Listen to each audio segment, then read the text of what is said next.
بلوچستان کے شہر تربت میں حق دو تحریک کیچ کے ڈپٹی کنوینر محمد یعقوب جوسکی نے دیگر اراکین کے ہمراہ تربت پریس کلب میں پریس کانفرنس کرتے ہوئے کہا کہ حق دو تحریک پہلے دن سے لے کر بارڈر معاملات کو سنجیدہ لے رہا ہے، اس لیے کہ یہ کاروبار یہاں کے باشندوں کا واحد ذریعہ معاش ہے، یہ یہاں کے لوگوں کی زندگی اور موت کا مسئلہ ہے، یہ آنے والی نسلوں کی بقا کا مسئلہ ہے۔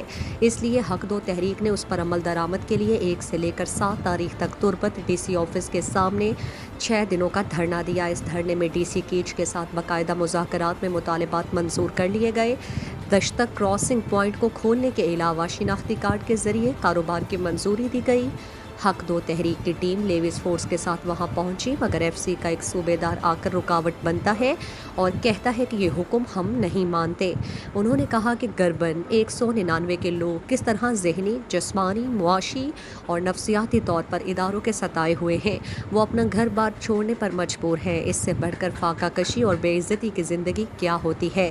لہٰذا حق دو تحریک آج اس پریس کانفرنس کے ذریعے متعلقہ اداروں اور ذمہ داروں سے مطالبہ کرتی ہے کہ ہمارے ساتھ کیے گئے معاہدے پر من و امن جو ہے وہ عمل کریں تاکہ یہاں کے لوگوں کی معاشی مشکلات کو دور کر سکیں۔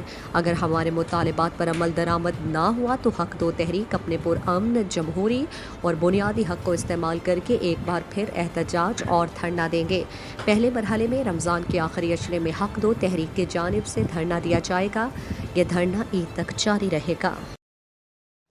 مزید دلچسپ معلومات اور خبروں سے آگاہ ہونے کے لیے Gedrosia point Facebook page, Instagram, Twitter کو فالو اور یوٹیوب چینل کو سبسکرائب کریں۔ بیل آئیکن بٹن دبانا نہ بھولیں تاکہ مکران سمیت بلوچستان کی خبروں سے جڑے رہیں۔